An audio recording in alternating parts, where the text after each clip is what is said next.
Hello and welcome to my review of the Necron's Skorpekh Lord, found in the Warhammer 40,000 Indomitus box set. And you will only find him in the Indomitus box set, as he's not available individually or in any of the other 3 separate starter kits. Hopefully Games Workshop will release him separately because he's a really cool model, and hopefully they don't want anyone to miss out. So he's an HQ choice. He's the most expensive HQ choice, and actually the most expensive choice in the whole of the Necron force that you get in the box. He is my favourite model out of all of the new Necrons in this set. The Reanimator is very, very close to that. This is my favourite model in this particular set. Overall though, out of the new Necron models, I do prefer Illuminor Serras compared to him. As always, the first thing we'll do is we'll have a closer look at the model, we'll look at all of his detail, we'll do some size comparisons, and then I'll go through his rules that can be found in the Edge of Silence additional rules booklet thing. So here he is, a lovely looking miniature, quite a large mini. He's the second largest, tallest model in the whole kit and in the Necron force as well. When I first saw him, I thought that's amazing. I think it's a bit weak that he's only got 3 legs. Would have been nicer to have 4, a bit more dependable, you know, because you take out one of the legs and then he's not going to be doing much. He's going to be crawling along the floor, and unless he's got living metal, and then somehow he can reconstitute or repair one of the legs somehow with the scarab. I don't know. I'm just pulling at straws now, but you get where I'm coming from. It's a bit redundant if you lose one of your 3 legs. The more the better for survivability. But anyway, looking at what he's equipped with, an array of weaponry here. You've got this very up close and personal claw here called a Flensing Claw. You've also got a range weapon called the Enmitic Annihilator, which sounds ridiculous, but it looks quite small and short. And then you've got this Hyperphase Harvester, which is this glowing green bladed weapon, similar to a Hyperphase Glaive. Let's have a look at the rest of the model. So if we have a look here, we can see 3 scarabs just chilling out. Again, not munching on the metal from the concrete, which is a bit odd. You get another scarab here, which is just chilling out, and another one there. So how many scarabs in this model in total? 5? I think there's about 5. Yeah. And hopefully that is a running mission with all of the new Necron warriors. Spot the scarabs. How many scarabs does this model have? How many does this one have? You know, that would be so cool if at the end Games Workshop said, oh well, with hidden scarabs throughout all of the new models. Could you tell us the total number of hidden scarabs in all the new models? That would be really cool. Anyway, I'm going off on a tangent. Looking at his head, that's really menacing. It looks like he's got some kind of dent or scar on the top of his forehead. He's got this plated armor piece. He's got tubing and cables under his rib cage. He's got cabling going to this Flensing Claw. He's got more cabling and tubes going to the range weapon. He's got a bit of a spinal column thing going on. This Hyperphase Harvester looks very menacing. Doesn't look like typically your normal bladed weapon because it's got this hook at the end, but there we go. Really menacing unit, menacing HQ, fantastic. I love him, I really do. Let's go through some size comparisons then. This shouldn't be too difficult because he's pretty much the tallest model in the set, except for this guy right here, the Reanimator, which is tall model, does a fair bit of damage, but is better endowed in the old leg department at least. Then we've got Illuminor Serras, which is a taller model, bigger model, more disgusting model, I guess, with this Imperial citizen or whoever it is, having all of his life force and energy sucked out of him. That's a harder model to make though. I did break a couple of pieces, so that I thought that wouldn't be too difficult to make, but boy was I wrong.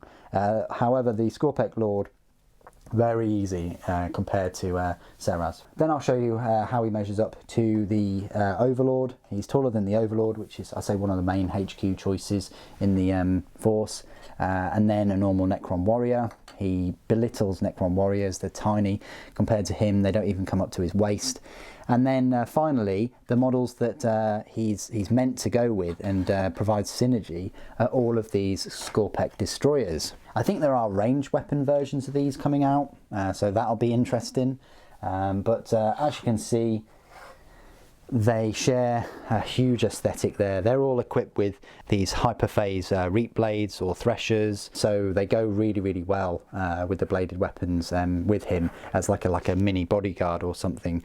I mean, they are an elite choice, so that would be good to run them with him. It would look fantastic on the board. And as I mentioned in a previous review, the Plasmancer is taller than any of the Primaris in the kit, and seen as this Skorpekh Lord is taller than the Plasmancer, then the obvious outcome is that he's going to be much taller than the Primaris Captain, as you can see there.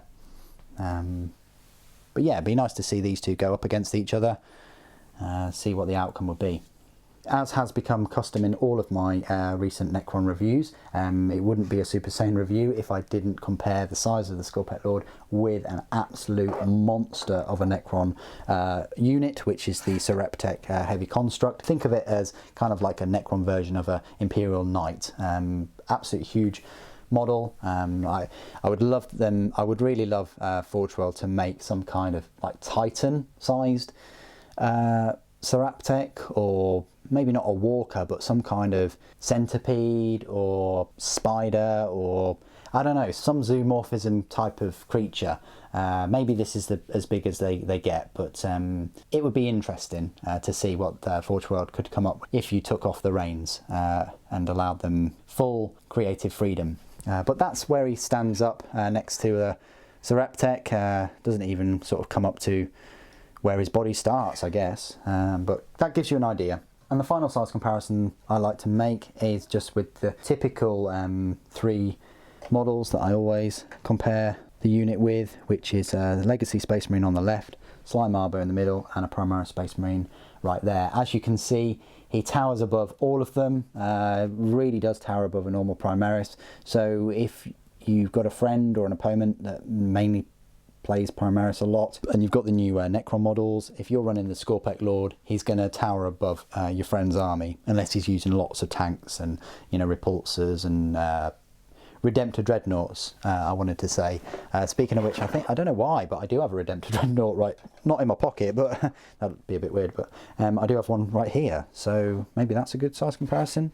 Redemptor Dreadnoughts are massive. I mean, pretty much bigger than Leviathan Dreadnoughts, so there you go. Hopefully that little additional size comparison has helped. I did the review of Sanguinius the other day. This is why I've got Roboute Guilliman right here, but they're on exactly the same size base, as you can see, pretty much the same size. Very, very similar there. So yeah, if you've got Roboute Guilliman, then the Skorpekh Lord is going to be same size as him. So now you've entered my part of the review where I will go through all of the rules for the Skorpekh Lord. He is an HQ choice and his power points cost is a 7. I have no idea what his match play points cost is, but you can find them in the Warhammer 40k app, but you will need to pay for that information. So his stat line reads: movement of 8 inches, weapon skill and ballistic skill of 2+, strength, toughness and wounds are all 6, 4 attacks, leadership 10 and a save of 3+. Now that is the strongest stat line in the whole of the Indomitus set. He's the strongest character, he's got the highest toughness and the most wounds. He's got a decent number of attacks, he's got the highest leadership at 10. Yes, his save is 3+, so it doesn't quite beat you know, some of the Primaris units that have their storm shields improve their save to a 2+, but still. The model is equipped with an Enmitic Annihilator, a Flensing Claw and Hyperphase Harvester. So let's start off with that ranged weapon there, the Enmitic Annihilator. It's a range of 18 inches, it's assault 2d3, so you could get 6 shots with it. It's a strength 6, AP -1, damage 1, blast. It's a bit lackluster. The blast rule is quite nice, but yeah, 2d3, only your 6 shots and only the AP -1. As I say, bit lackluster and short range. Now, the melee weapons is where it's at though. So he's got this Flensing Claw, which is a strength of the user, which would be 6, AP -1, damage 1, but you make 2 hit rolls instead of 1 for each attack made with this weapon. Now that's fantastic. So although the armor penetration isn't that good and the damage isn't that good, he is going to have 8 attacks with it. Or you can use the Hyperphase Harvester, and that is a melee weapon, but it adds 2 to the user's strength, so that's strength 8. Its AP is -4, damage is 3, and then when resolving an attack with this weapon, subtract 1 from the hit roll. So it works a little bit like a power fist in a way. The beauty about that is hitting with 4 attacks with a strength 8, AP -4, damage 3 weapon is going to do a lot of damage, and the fact that his weapon skill is 2+ means that he's got a higher chance of connecting with those attacks. Abilities, Living Metal. Then he's got United in Destruction Aura. Reroll wound rolls of 1 for attacks made by models in friendly, dynasty, destroy occult units whilst their unit is within 6 inches of this model. That's fantastic. So it's good that you're rerolling the wound rolls for those destroy occult models, which include the Skorpekh destroyers. But typically they're probably not going to have too many issues because their strength is quite high at 5 anyway, even for their Hyperphase Threshers. And then the final 2 abilities, you've got Phase Shifter, so this model has a 4+ invulnerable, so it's very strong, toughness of 6, save of 3+, and an invulnerable of 4+, and he's got the 6 wounds. And then the final ability is Hardwired for Destruction. You can reroll hit rolls of 1 for attacks made by this model. That's fantastic too. If you are getting those ones with your Flensing Claw or your Hyperphase Harvester, it's nice that you can reroll your ones for your attacks with those weapons.